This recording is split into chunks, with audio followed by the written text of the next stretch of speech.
दोस्तों, कई बार बहुत से लोगों को हमारी ज़रूरत होती है, हमारा साथ की ज़रूरत होती है, हमारी हेल्प की ज़रूरत होती है। तो ऐसे में हमारा यही कर्तव्य बनता है कि हम सबका साथ जितना संभव हो सके उतना देते चलें। हम सबकी मदद तो नहीं कर सकते, लेकिन हाँ, जितना हम पॉसिबल हो सकता है उतने लोगों की तो हेल्प कर सकते हैं। जैसे कि एक बार एक व्यक्ति समुद्र के किनारे खड़ा था। एक बहुत बड़ी लहर का झोंका आया और बड़ी सारी मछलियां लाया और किनारे फेंक के, और लहर वापस चली गई। और उसी लहर में आई हुई जो मछलियां किनारे रह गईं वो तड़पने लगी, जो बहुत जोर जोर से। उस व्यक्ति ने क्या किया, एक एक मछली को उठा उठा के वापस समुद्र में फेंकने लगा। एक और व्यक्ति वहीं खड़ा उसके कर्तव्य को देख रहा था और उसने कहा, भाई, तुम्हारे इस तरह करने से क्या होगा? इतनी मछलियां हैं, दो चार चली भी जाएंगी तो कितनों की जान चली जाएगी।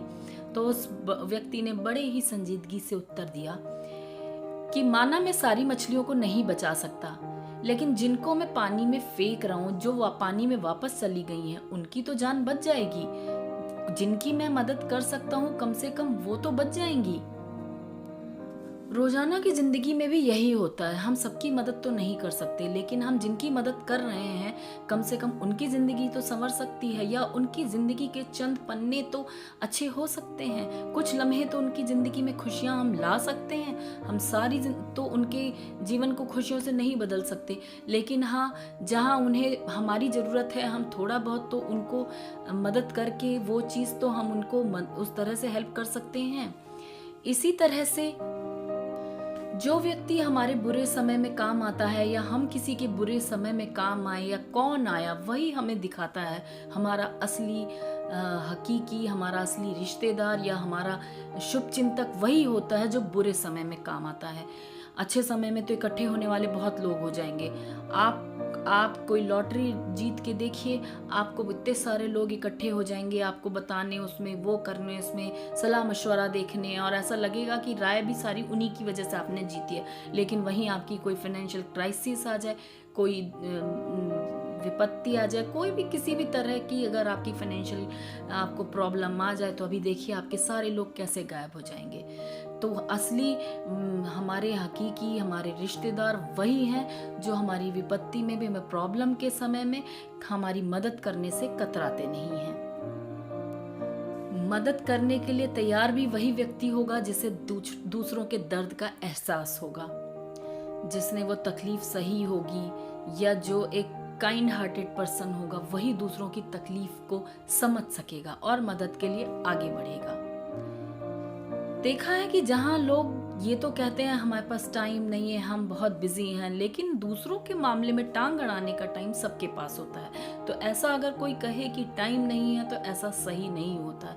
इतना टाइम तो सबके पास होता है कि किसी की मदद करी जाए, किसी जरूरतमंद की मदद करी जा सके। और अगर आपने किसी की हेल्प करी भी है तो उसका ढिंढोरा मत पीटिए, उससे सारा करा दरा बेकार हो जाता है। नेकी कर दरिया में डाल, ये कहावत इसीलिए कही गई है कि अगर आपने उसका गुणगान गा ही दिया तो फिर मदद कैसी रह गई। आप मदद करिए, आगे बढ़िए। इस चीज को दिल में बिठाना ही नहीं चाहिए कि इस व्यक्ति का उद्धार मेरी वजह से हुआ है। वो तो घमंड की तरफ आपको ले जाएगा। मदद करिए, आगे बढ़िए। ज़रूरतमंदों को जितनी हो सकती, ये तो मानते हैं, हर कोई मानता है कि आप एक बंदा हर किसी की मदद नहीं कर सकता, लेकिन अपने आसपास जितना हो सके आगे बढ़िए, ज़रूरतमंदों की मदद करिए, और जितनी हो सकती है उतना करिए। जहाँ तक कर सकते हैं वहाँ करिए। अगर हम सब यही सोच लेकर आगे बढ़ेंगे तो हमारे आसपास ही को अगर हम एक क्राइटेरिया बना के चलेंगे तो हमारे आसपास के लोग, कोई भूखा नहीं मरेगा। और इतना अनाज तो हर घर में बचता है कि किसी एक भूखे का पेट भर दिया जा सके। उम्मीद करती हूँ वीडियो आपको पसंद आई होगी। अगली वीडियो में आपसे फिर मिलूंगी। तब तक के लिए जय श्री राम।